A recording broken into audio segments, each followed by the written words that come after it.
Սուրբ Գրիգորը դուրս է գալիս խորվիրապից։ Սիրելիներ,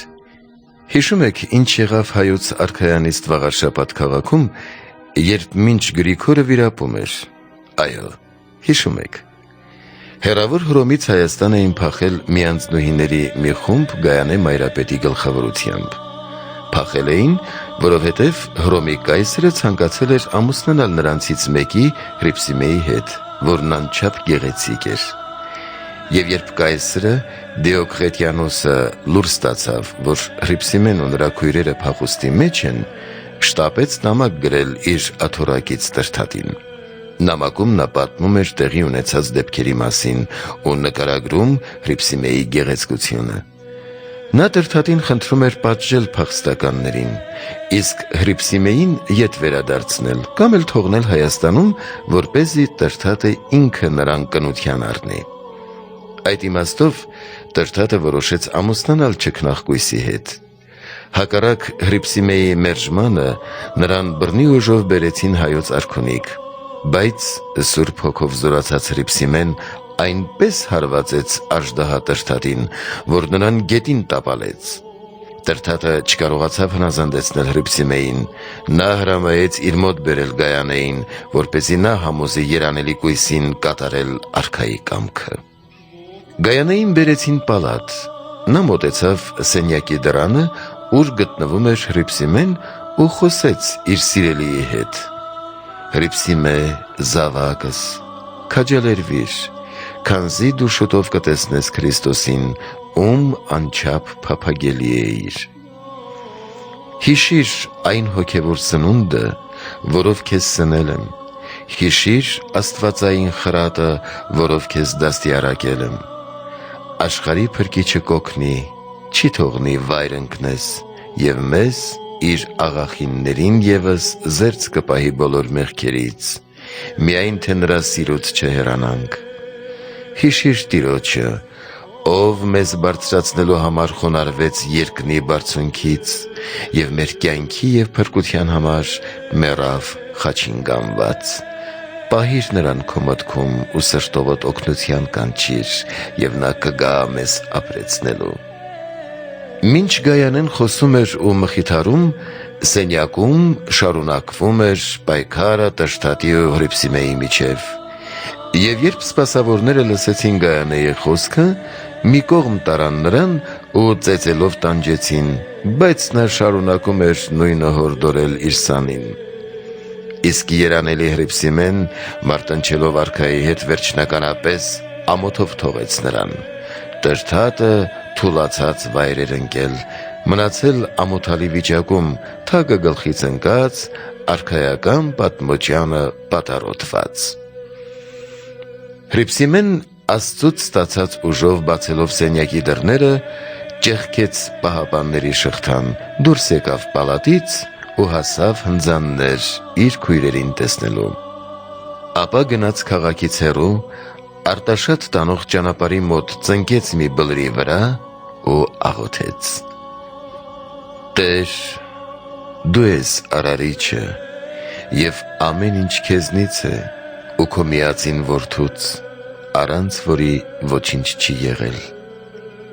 Մեր հոգիները ցնծում են, մենք ուրախ ենք, որ քո ամենահաղթ զորությամբ հաղթեցինք այս պատերազմում։ Նայիր մեզ, Տեր, ու առաջնորդիր քո վերին քաղաքը, քո Երուսաղեմը, ուր հավաքելու ես բոլոր արդարներին, սուրբերին և քո անունը սիրողներին, թող մեր Աստծու լույսը մեզ վրա լինի հավիտյան»։ Այսպես էր աղոթում սրբուհին, երբ վրա հասան Տրդատի իշխաններն ու դախճապետը իր օգնականներով ու տեղում տանջամահ արեցին Հրիփսիմեին։ Մարդիկ կային, որ կամեցան թաղել սրբուհու մարմինը, սակայն նրանց նույնպես կոտորեցին։ Իսկ Տրդատը, երբ լսեց իր սիրելի Հրիփսիմեի մահվան մասին, տխուր գլխիկոր իջավ գահից, նստեց հատակին ու արցունքն աչքերին անձայն լալիս էր։ Հաջորդ օրը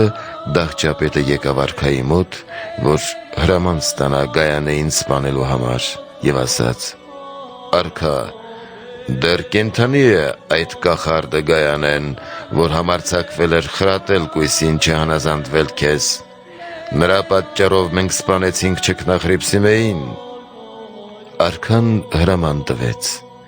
Գայանեն սպանվեց իր քույրերի հետ միասին։ Հրամանը կատարվեց։ Նահատակվեցին կույսերը և առնելով հաղթության պսակը միացան սրբերի գնդին։ Այդ դաժան օրերից 6 օր անցավ։ Տխուր ու տրտմած արքան կամեցավ որս անել դաշտում, պատվիրեց բերել որսի զենքն ու ցանցեր պատրաստել։ Եվ երբ արքան դուրս եկավ քաղաքից, մի սարսափելի բան կատարվեց։ Դևը նրան կառքից վայր գցեց ու տրթատը գետնին թավալվելով վայրի խոզի կերպարանք ստացավ, որից կատաղած միայն խոտ ուտելով թափառում էր դաշտերում ու եղեգնուտներում։ Պալատականներից շատերը, արքայի մերձավորները, նույնպես մոլեգնության մեջ էին։ Ժողովուրդը սուգի մեջ էր։ Աստծո պատժին արժանացան քրիստոնյաներին սպանող կռապաշտները, ոչ ոք չգիտեր, թե ինչ է լինելու։ Երկիրը կործանվում էր։ Տրթատ արքան մի բարեպաշտ քույր ուներ, Խոսրովի Դուխտ անունով։ Այդ դժբախտ օրերին, երբ արքան ու իր մերձավորներից շատերը տառապում էին անբուժելի հիվանդությամբ, Խոսրովի Դուխտը մի հայտնություն ստացավ։ Կեսգիշերին, երբ նա իր սենյակում էր, մի պայծառ լույս ծագեց և լույսի միջից ձայն լսվեց. «Ոչ ոք չի բժշկվի, եթե խոր վիրապից դուրս չբերեք Սուրբ Գրիգորին, քանզի նա ձեզ կսովորեցնի, թե որն է ձեր ցավերի դեղը»։ Խոսրովի Դուխտը իր տեսիլքը պատմեց շատերին, բայց ոչ ոք նրան չհավատաց։ Եվ 5 օր շարունակ Աստծո հրեշտակը այցելում էր արքայի քրոջը և սպառնում, որ եթե նրանք չկատարեն Տիրոջ կամքը, ապա ժողովուրդը չարաչար տանջանքների կարժանանա, իսկ տրթատի հիվանդությունը էլ ավելի կսաստկանա։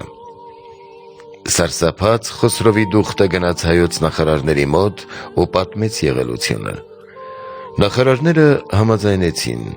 Նրանցից մեկը, Օտան, գնաց Արտաշատ։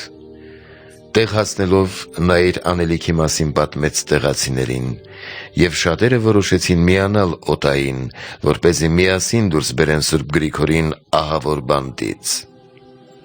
Նրանք պարան իջեցրին գուբի մեջ։ Ոչ ոք չէր հավատում, որ Գրիգորը ողջ է, քանի որ այն օրվանից, ինչ նրան արգելափակել էին, անցել էր 13 տարի։ Օտան բարձրաձայն կանչեց. «Գրիգոր, դուրս եկ, քանզի քո Տեր Աստվածը, որին դու պաշտում ես, հրամայեց քեզ դուրս հանել»։ Եվ ով զարմանք, ով հրաշք աստվածային։ Գրիգորը ողջ էր։ Նա շարժեց պարանը ու ամուր բռնեց։ Արագ քաշեցին ու հանեցին Սուրբին գուբից, ապա հագցրին ու ցնծությամբ տարան վաղարշաբաթ։ Երբ Գրիգորը քաղաք մտավ,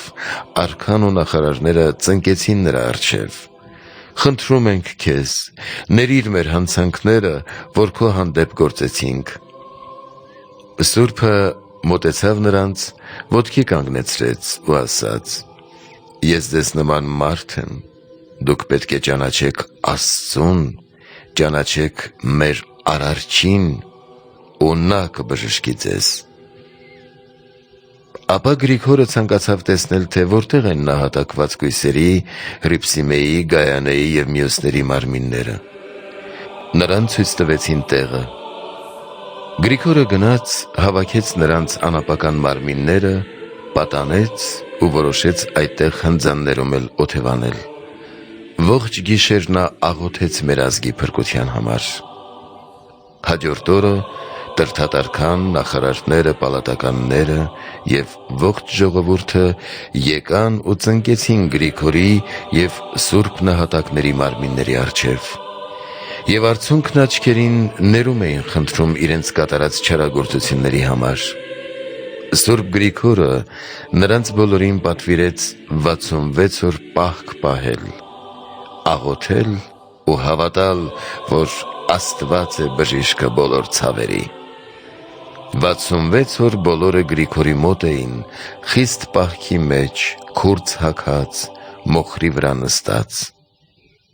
Այդ բոլոր օրերին Սուրբը խրատում, ուսուցանում էր նրանց փրկության ավետարանը։ Ծեր ու տղա,